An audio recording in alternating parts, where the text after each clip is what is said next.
The first time I saw Nora Bell cry, she was standing in my hallway with her dress unzipped to her waist. Not half undressed in the way movies try to make glamorous, not dramatic, not seductive, not any of the easy things a man can joke about later. She was barefoot on my old hardwood floor, one hand clutching the front of a navy blue dress to her chest, the other shaking behind her back where the zipper had stuck.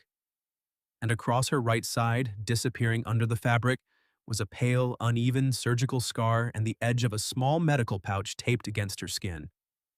She looked at me like she had just handed me a reason to leave the room.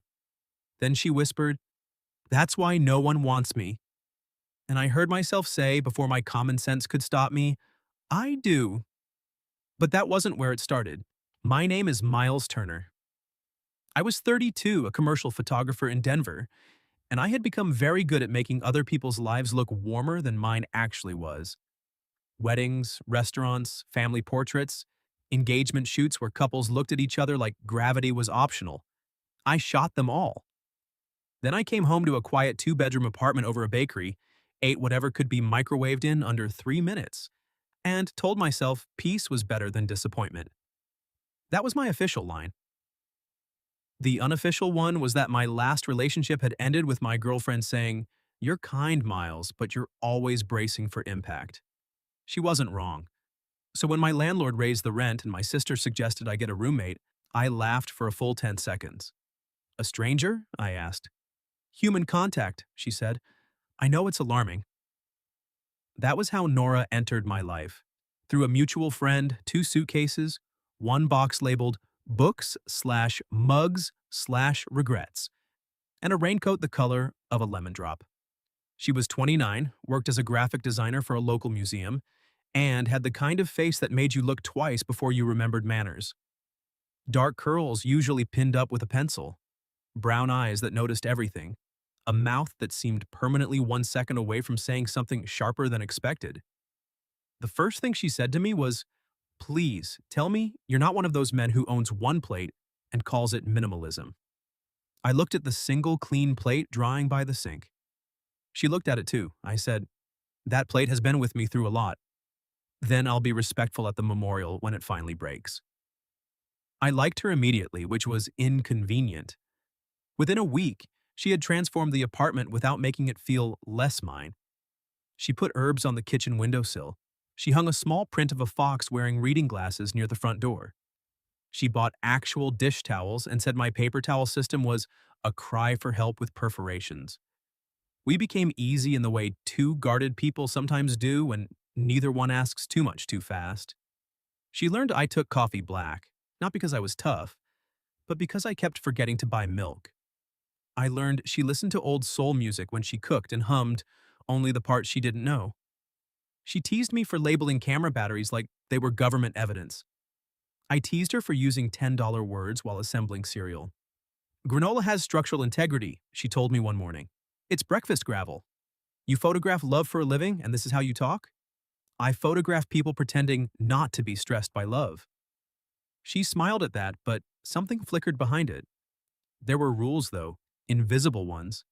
Nora never wore anything that showed her stomach, never changed clothes with her bedroom door open even a crack, never accepted invitations to the gym, pool, or any place where bodies became public property.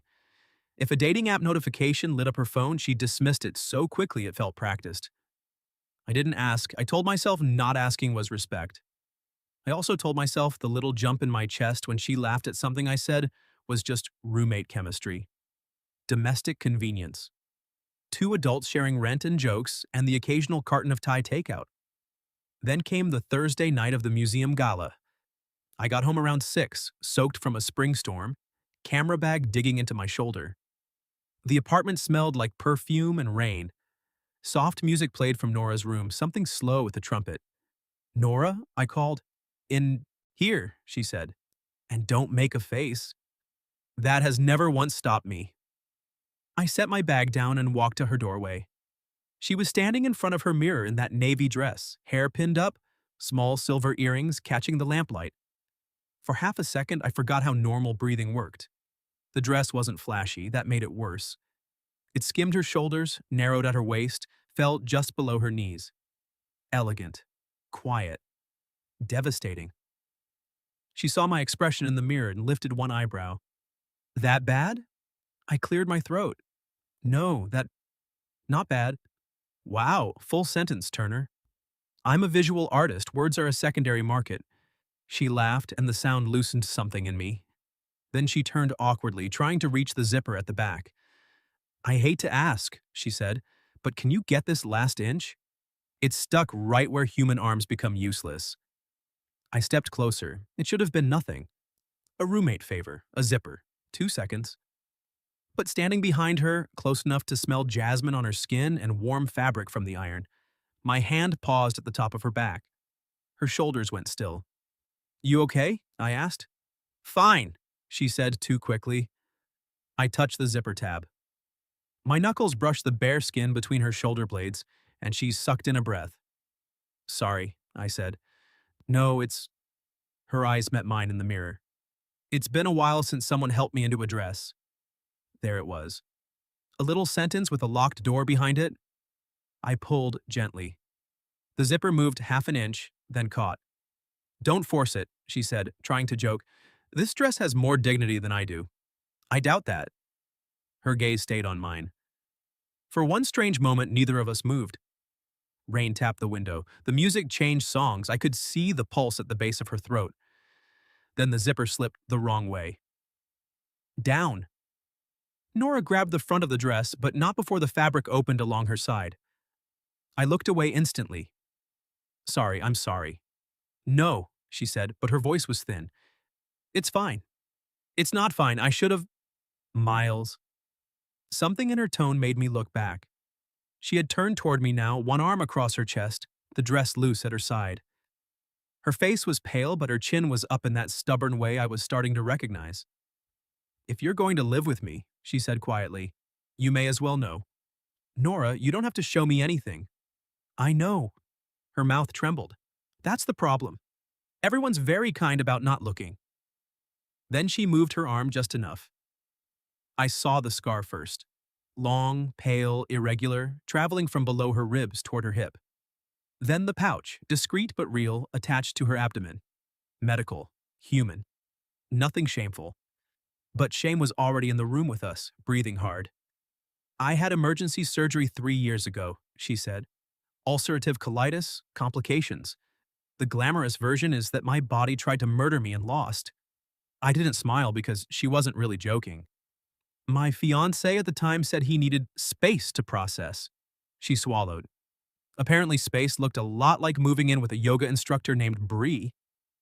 I felt anger rise, clean and immediate. But before I could say anything, she let out a small laugh that broke halfway. So there it is. The thing under the dresses. The reason I don't date, the reason I don't go swimming, the reason men look at me like I'm brave, which is somehow worse than ugly. Her eyes filled, but she didn't let the tears fall. That's why no one wants me. The words landed harder than they should have. Maybe because I'd been wanting her for weeks in all the ways I had refused to name. Her sarcasm over coffee, her bare feet tucked under her on the couch. The way she listened when I talked about a photograph like light mattered because I said it did. So I stepped closer. Not to fix the dress, not to rescue her. To make sure she could see my face when I said it. I do. Her breath caught. The rain seemed to go quiet. Nora stared at me like I had spoken in a language she understood but no longer trusted. Then she whispered, Miles, don't say that unless you mean it. Don't say that unless you mean it. Nora's voice was barely louder than the rain. I stood in front of her with my hands open at my sides, terrified. That one wrong movement would turn a true thing into pressure. I mean it, I said. Her eyes searched mine, sharp and disbelieving and wet. You barely know what you're talking about. I know I want you. She flinched, not away exactly. More like the words had touched a bruise. I softened my voice. Not because I saw this, not in spite of it either. I wanted you yesterday when you stole the last dumpling and pretended it was for feminism. Her mouth twitched. I wanted you last week when you fell asleep on the couch during that terrible vampire documentary and drooled on my throw pillow. I did not drool. You marked territory. A small, unwilling laugh escaped her. Then her face crumpled again, and she looked down at the loose fabric gathered in her fist. I don't know how to be looked at, she admitted. Not like this. That was the first time I understood the difference between privacy and loneliness. I took a slow breath.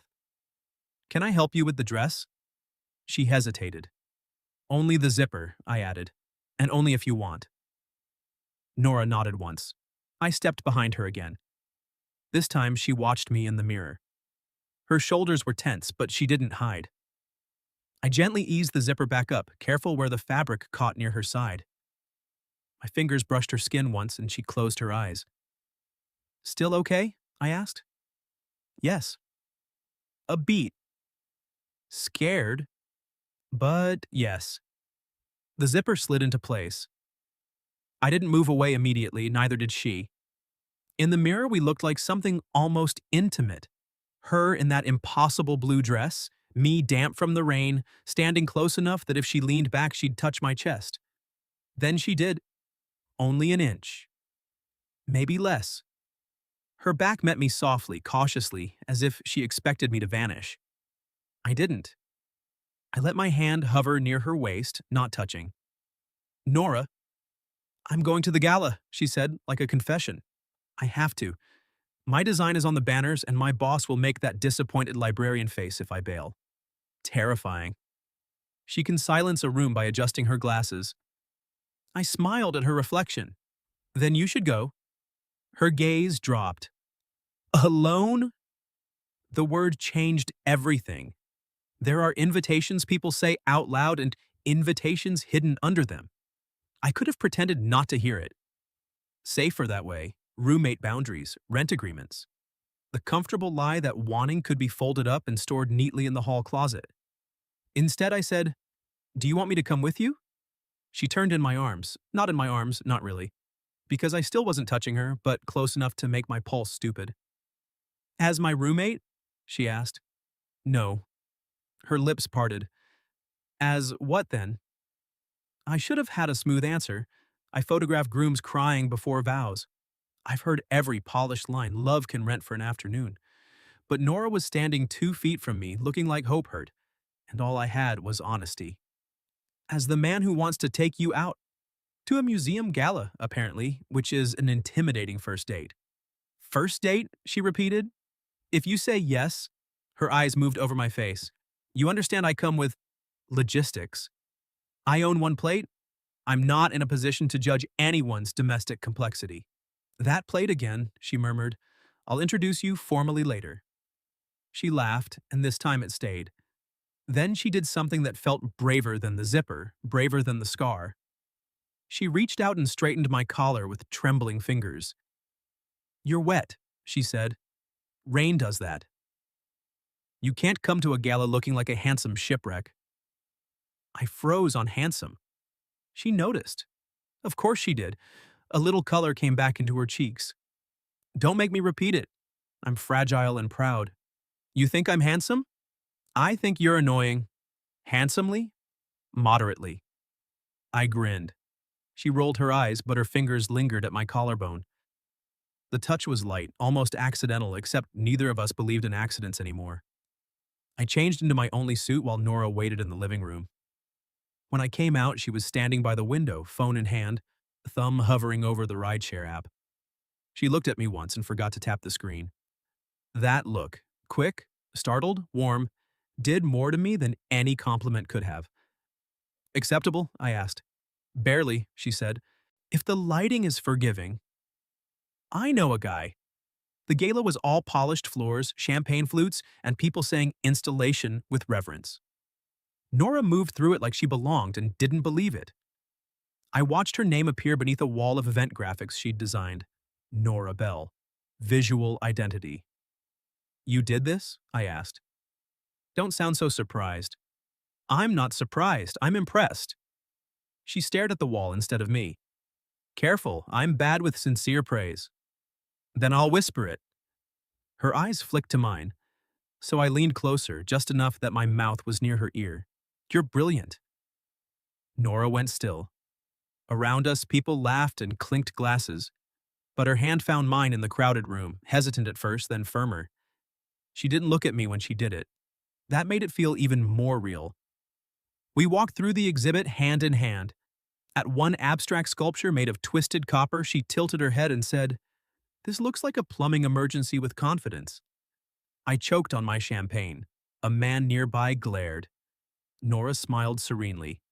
Art is subjective.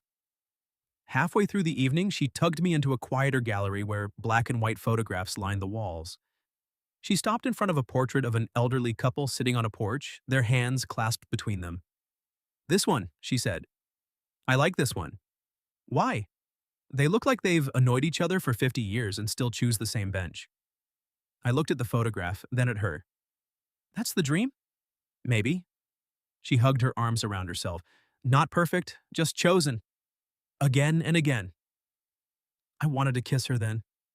The wanting must have shown because her breathing changed. She glanced at my mouth, then away. "Miles," she whispered, "I won't unless you ask." Her eyes came back to mine, darker now. What if I'm tired of asking myself not to want things? My heart kicked hard. Then ask for this. For a second, fear crossed her face. Then something stronger followed. "Kiss me," she said. I did. Softly at first, giving her every chance to step back. She didn't. She leaned in, one hand gripping my lapel, and kissed me like she was testing whether joy would hold her weight. It did. When we broke apart, her forehead rested against my chin. "Still want me?" she asked, but there was a fragile tease under it now. I brushed my thumb over her knuckles. More. Her smile was small and stunned.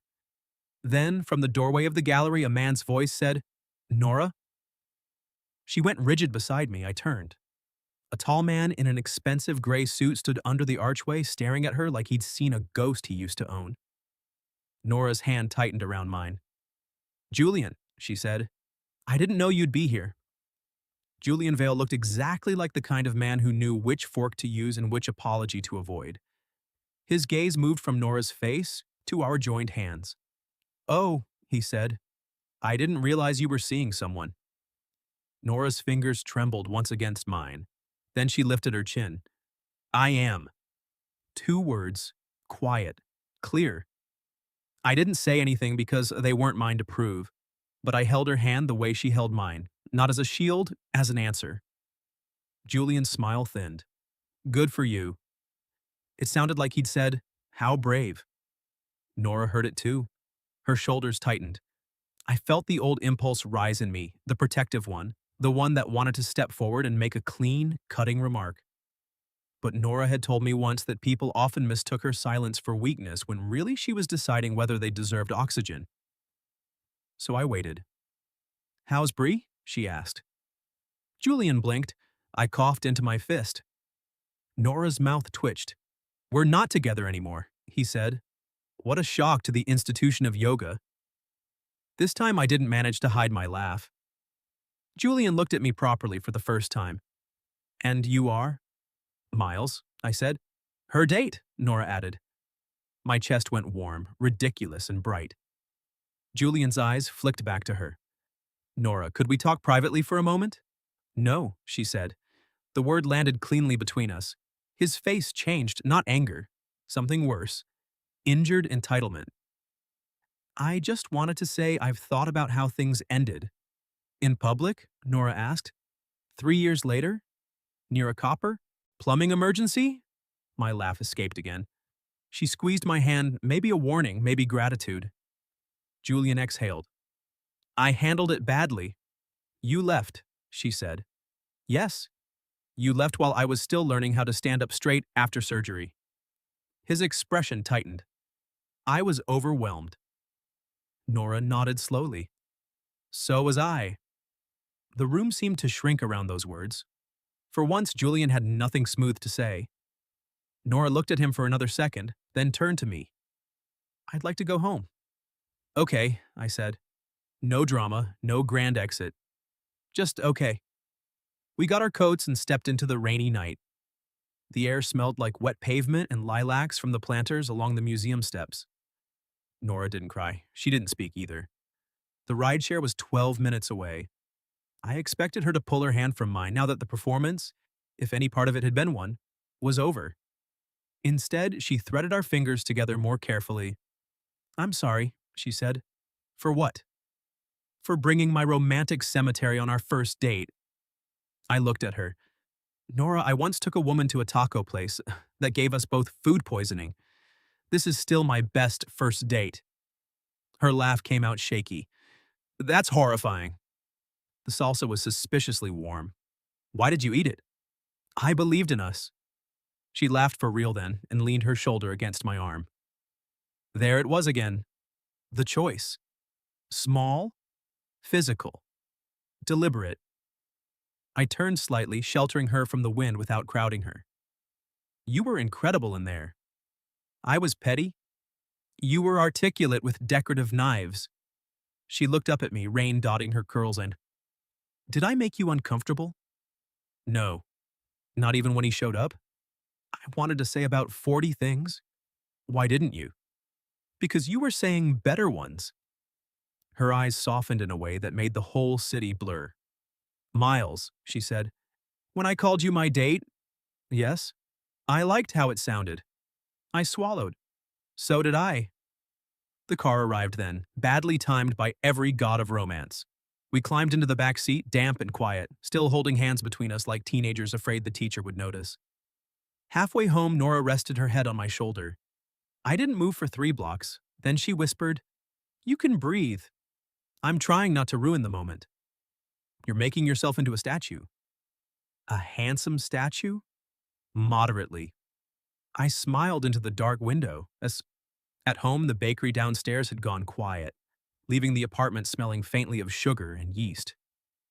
Nora kicked off her heels by the door with a groan. "Beautiful shoes are a patriarchal trap," she said. "I thought you chose them." "I can participate in my own oppression and still complain." "Noted." She looked at me then, and the teasing faded into something tender and uncertain. The apartment was different now. Same fox print, same herbs, same lone heroic plate. But the air between us had changed. We had crossed a line neither of us could uncross, and for the first time in years, I didn't want to. Nora touched the zipper at the back of her dress. "I need to change," she said. I nodded. "Of course." She didn't move. Then, quietly, "Will you help me again?" My answer was soft. "Yes." In her room, she stood facing the mirror just as before. But this time, when I stepped behind her, she met my eyes in the glass without flinching. I lowered the zipper slowly, only to the middle of her back where she could reach it herself, but she put her hand over mine. "Wait." I stopped. Her fingers were warm, her pulse beat fast against my knuckles. "I don't want tonight to end with him," she said, "in my head, in my skin." "It doesn't have to." She turned around. The dress loosened at one shoulder and she caught it, but not with panic this time. With choice. "I want you to look at me," she said. The words cost her. I saw it. So I did not make them cheap. I looked at her face first, her eyes, her mouth, the fierce little crease between her brows. Then, only when she nodded, I let my gaze move to the scar, the pouch, the body she had survived in. "You're beautiful," I said. Her breath hitched. "And I don't mean brave beautiful. I mean, I'm trying very hard not to kiss every inch of you because we've had one date and I'm a gentleman under legal review." A startled laugh broke through her tears. "There he is," she whispered. "The man with one plate and dangerous restraint. My restraint has excellent references." "Does it?" "No, it lied on its resume." She stepped closer. This time she touched me first, palms against my chest, light but sure. Then she rose onto her toes and kissed me. It wasn't the tentative kiss from the gallery, this one had heat in it, and relief, and anger at all the years she'd spent treating wanting like a locked room. I wrapped my arms around her carefully, giving her space to choose the pressure. She chose more. Her body leaned into mine, soft and real, and when she sighed against my mouth, I felt it everywhere. We stopped before stopping became impossible, foreheads together, breath uneven. "I'm scared," she said. "Me too." "You, of what?" "Wanting this much." Her eyes searched mine. "This?" You, us, whatever we're brave enough to call it. Nora smiled, small and luminous. Us, she said, testing the word. I kissed her forehead. Us! Later, after she changed into an oversized sweater and leggings, we sat on the kitchen floor eating toast because neither of us had the emotional capacity to cook. She put her feet in my lap like it was the most natural thing in the world. This is a strange second location for a first date, she said. I offer premium floor dining. Do you bring all your dates here? Only the ones who insult sculpture and dismantle their exes with museum-grade precision. She buttered the last piece of toast and handed me half. I stared at it. You shared the last piece. Don't make it weird. Nora Bell, this is basically a dowry. She nudged my knee with her foot, smiling. My phone buzzed on the counter, forgotten, then hers buzzed too. Nora glanced up. Another buzz. Her smile faded just a little as she reached for it. I watched her unlock the screen. Julian's name glowed in the dim kitchen light. I should have felt the room tighten. But Nora looked at me first, not the message. Then she turned the phone face down and slid it away. Tomorrow, she said. I covered her hand with mine. Tomorrow. And because we had promised tonight would not end with him, I leaned in and kissed her again, slow and certain, until her fingers curled into my shirt and the only name in the room was mine. The next morning, Nora made coffee like a woman preparing for battle. She wore my gray sweatshirt. I noticed this before I noticed anything else because I was a man with a pulse and the sweatshirt had never looked remotely interesting on me. You stole my clothes, I said. She didn't turn from the counter. Borrowed.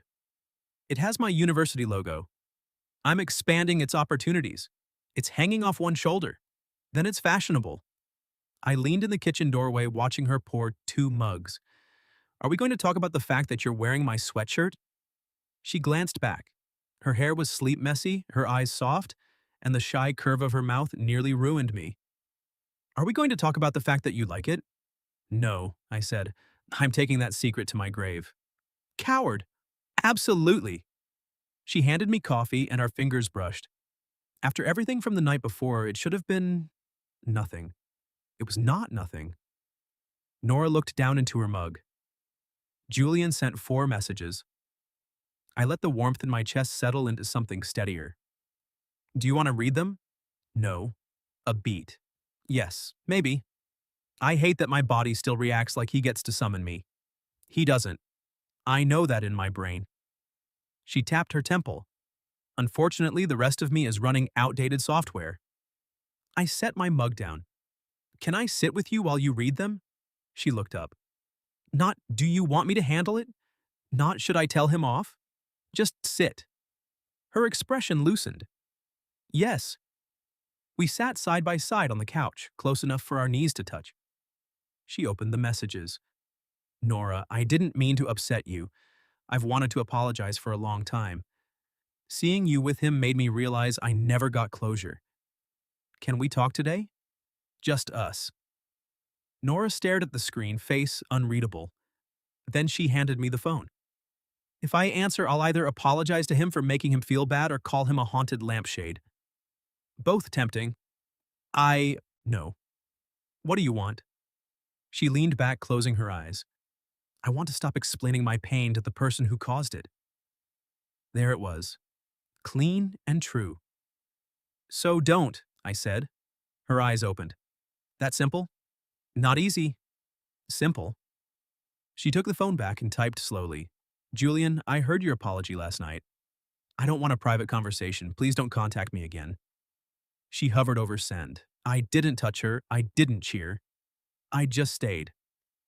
She pressed send. Then she dropped the phone onto the cushion and exhaled like she'd been holding her breath for 3 years. I reached for her hand. How do you feel? Like throwing up.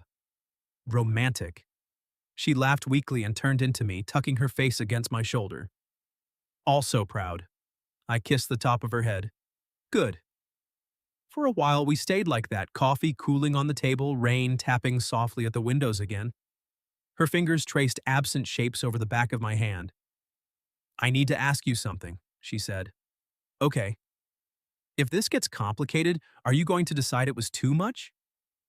The question was quiet, but it cut straight through me. I shifted so I could see her face. Nora, I can't promise I'll never be clumsy. I probably will be. I can't promise I'll always understand without you telling me. But I can promise I won't punish you for having a body, a history, or hard days. Her eyes shone. And, I added, I won't call wanting you complicated like it's a problem. She swallowed. You make it sound easy to stay. It isn't easy. I brushed my thumb along her wrist. It's just what I want. Nora looked at my mouth. I had learned this look now. It still made me stupid. She climbed into my lap slowly, giving me every chance to stop her. As if I would ever. My hands settled at her waist over the sweatshirt, careful and reverent. Her knees bracketed my hips. She was warm and soft and trembling. Is this okay? She whispered. I nearly laughed, but only because my body had several urgent opinions. Very okay. She smiled, then kissed me. Morning kisses were different. Less dramatic than museum galleries and unzipped dresses. More dangerous, maybe, because they suggested ordinary life could hold this too. Coffee breath. Rain. My sweatshirt sliding down her shoulder.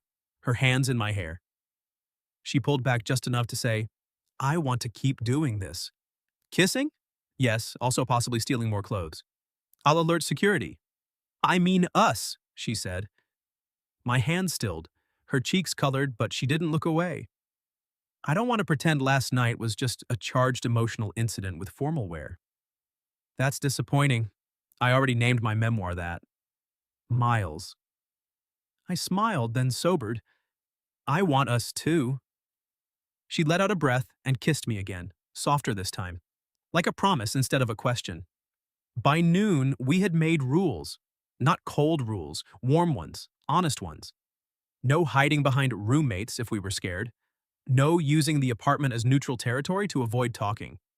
If either of us needed space, we would say space, not fine. If we went on a second date, it had to involve food not served on toothpicks by museum staff. And no pretending you don't own only one plate, Nora added. That plate is becoming a hostile work environment. It needs friends. You need friends. I have friends. She paused. They're mugs. That afternoon, we went to a thrift store and bought 4 plates, none of which matched. Nora insisted mismatched dishes built character. I insisted she was using interior design to avoid admitting she liked the one with tiny painted strawberries. I contain multitudes, she said, holding it to her chest. You contain dishware now. Outside, the clouds broke. Sunlight hit the wet sidewalk and Nora slipped her hand into mine in public without hesitation. I looked down at our joined hands. She bumped my shoulder. Don't make it weird. I'm not. You're doing the face. What face? The I photograph engagement sessions but have never emotionally survived hand-holding face. That's very specific. I'm a designer. I notice details. I raised her hand and kissed her knuckles. She went quiet. When I looked at her, her smile was small, stunned, and entirely worth whatever vulnerability it cost. Me. We had lunch at a tiny place with red vinyl booths. Nora stole my fries and offered me 1 pickle slice in exchange. This relationship is economically unstable, I said. This relationship? She caught it, of course. I felt heat climb my neck. If you want to call it that. She leaned across the booth. I do. 2 words again. This time they belonged to us. I kissed her over the table, quick and smiling. The waitress walked by and said, "Cute," without slowing down. Nora turned crimson. I'm never recovering, she said. From public approval? From being perceived while happy? I reached across the table, palm up. She took my hand. Get used to it, I said. Her expression softened. Bossy. Moderately. Her laugh was still in the air when her phone rang. Julian, not a message this time. A call. Nora looked at the screen and I felt her hand tighten around mine. For a second, the light went out of her face. Then she silenced it. A voicemail appeared almost immediately. She didn't touch it. I said no, she whispered. You did. Her jaw set. I'm not letting him have the rest of today. So we didn't. We walked home slowly with our ridiculous plates wrapped in newspaper. We stopped at the bakery downstairs and bought 2 cupcakes because Nora said new relationships required ceremonial sugar. In the apartment, she put the strawberry plate in the cabinet, then turned to me with frosting on her thumb. "You have something," I said. "Where?" I caught her hand and kissed the frosting from her thumb. Her eyes darkened. "Oh," she said. "Too much?" "No." Her voice went soft. "Do that again." So I did. Then I kissed her mouth, and she tasted like vanilla and sunlight.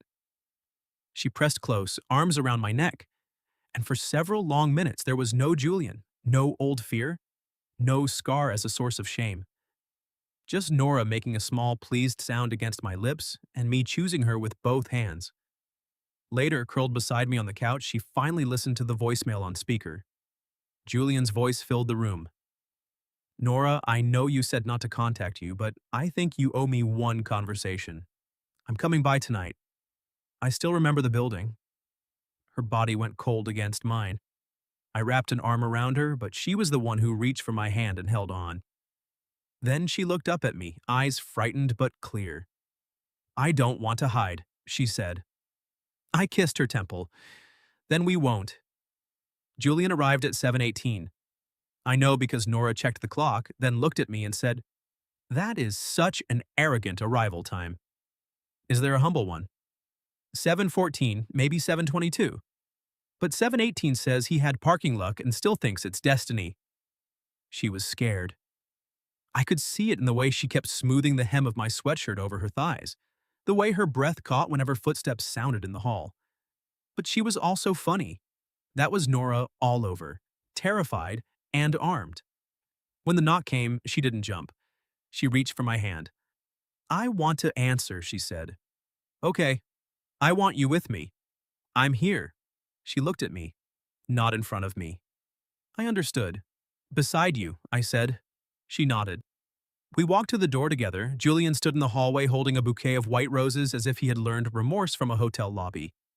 His eyes moved over Nora, then me, then our joined hands. "Nora," he said softly. She looked at the flowers. "No." His brow creased. "No?" "No to the flowers. No to the conversation you decided I owed you. No to coming to my home after I asked you not to contact me." Julian's jaw tightened. "I was only trying to apologize." "You did apologize," she said. "I heard it. I don't accept the part where your apology requires access to me." I felt a rush of pride so fierce I had to keep my mouth shut. Julian looked at me. "Can she speak for herself?" Nora laughed once, sharp as broken glass. "I am literally doing that." His face flushed. "I loved you," he said to her. "I made one mistake." Nora went still. Then she let go of my hand. For half a second, I hated it. Then I understood why. She didn't need me as proof. She stepped forward, not enough to invite him in, just enough to take up her own space. "You didn't make one mistake," she said. "You made a choice every day after my surgery. You chose silence. You chose distance. You chose someone else. And then you let me believe my body had made me unlovable because that was easier than admitting you were cruel." Julian's mouth opened. She didn't let him speak. "I am not unlovable," she said. My chest tightened. Nora glanced back at me then, just once. I looked at her the way I had in her bedroom, the way I had in the museum, the way I planned to look at her for as long as she let me. "No," I said quietly. "You're not." Her eyes shone, but her voice stayed steady. "I'm asking you one more time to leave," she told Julian. "If you contact me again, I'll document it and involve people you cannot charm." He stared at her, and for a moment, I saw him understand that the woman in front of him was no longer waiting to be chosen by him. Then he lowered the roses. "This is really what you want?" he asked. Nora reached back. I took her hand. "Yes," she said. Julian left with his lobby flowers. When the stairwell door closed behind him, Nora shut our apartment door and locked it. Then she turned, pressed her back to it, and burst into tears. I went to her but stopped a step away. "Can I hold you?" She nodded hard. The second my arms went around her, she folded into me. Not collapsing, not breaking, letting go. I said it, she whispered into my shirt. I said I'm not unlovable. You did. I didn't believe it all the way. That's okay. She lifted her face. Do you? I cupped her cheek. Yes. The word was simple, it felt like a vow. She kissed me then, salty and shaking and alive. Her hands clutched my back. Mine settled at her waist and she didn't flinch. She leaned in closer. When she pulled away, her laugh was wet. I'm sorry, this is a lot for week 2 of cohabitation. I think we skipped a few standard roommate milestones. Like passive-aggressive notes about dishes. We bought plates together. We're basically pioneers. She smiled and the fear in the room loosened. That night, Nora asked me to stay in her room until she fell asleep. We lay on top of the blankets, fully dressed, facing each other in the low amber light. She took my hand and placed it carefully over her side, over the sweatshirt, over the place she'd once believed made her impossible to want. Is this okay? She asked. I moved my thumb slowly. Yes. For me too, she whispered, as if surprised. We didn't do anything more than kiss. We didn't need to. There was a tenderness and restraint in learning the map without rushing the journey. Just before sleep took her, Nora murmured, Miles? Yeah? You can have drawer space. I smiled in the dark. In my own apartment? Don't be difficult. I'm making a romantic gesture. Then I accept. Her mouth curved against my shoulder. Good. By the following spring, the apartment no longer looked like a man was losing a long argument with loneliness. There were 6 plates in the cabinet. None matched. The strawberry one was Nora's favorite, though she maintained it belonged to the household aesthetic. The herbs in the window had become aggressive. The fox print by the door had been joined by one of my photographs. Nora on the fire escape at sunrise, wrapped in a blanket, laughing at something I had said. I had taken hundreds of pictures of brides, grooms, rings, first dances, perfect centerpieces. That photo was the first one that ever felt like home. Nora still had hard days. Some mornings she hated the pouch. Some nights, a smell, a zipper, a careless phrase online could send her quiet.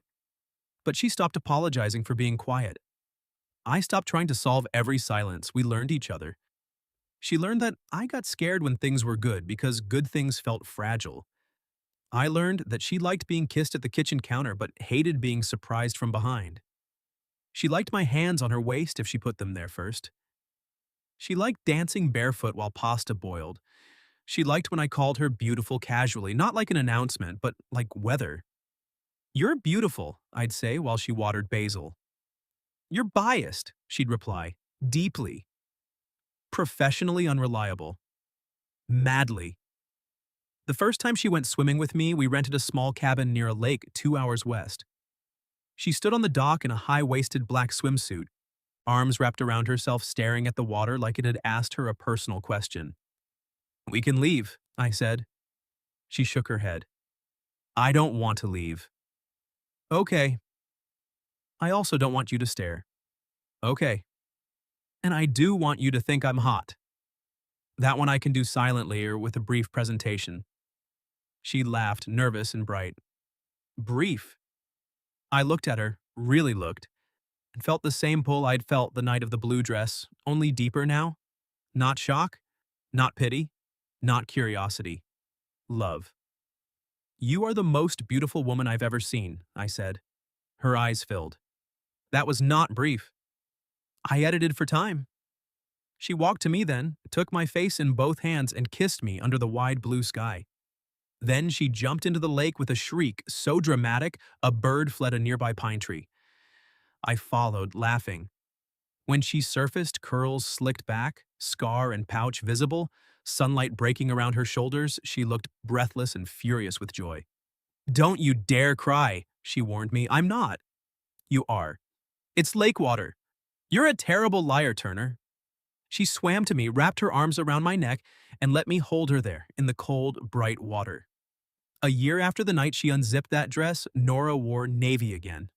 Not to hide, to celebrate. We hosted dinner for our friends in the apartment over the bakery using every mismatched plate we owned. Nora made pasta. I burned the bread.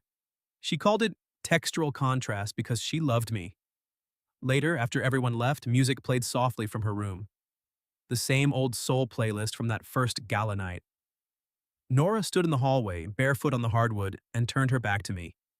"Zip me down," she asked. My throat tightened. This time, there was no trembling, no shame breathing in the room.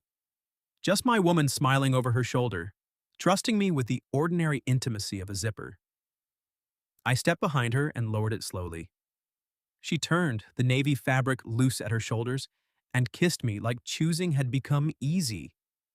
Not because the fear disappeared, because love had become louder. And as the bakery downstairs began its midnight work, filling our home with the scent of sugar and bread, Nora pressed her forehead to mine and whispered, "I'm wanted." I held her face in my hands. "Yes," I said, "you are." What would you have done if your new roommate unzipped her dress, showed you the scar she believed made her unwanted, and trusted you with that pain? Have you ever experienced something similar? Tell your story in the comments. If you like this one, leave a like, subscribe, and I'll see you in the next video.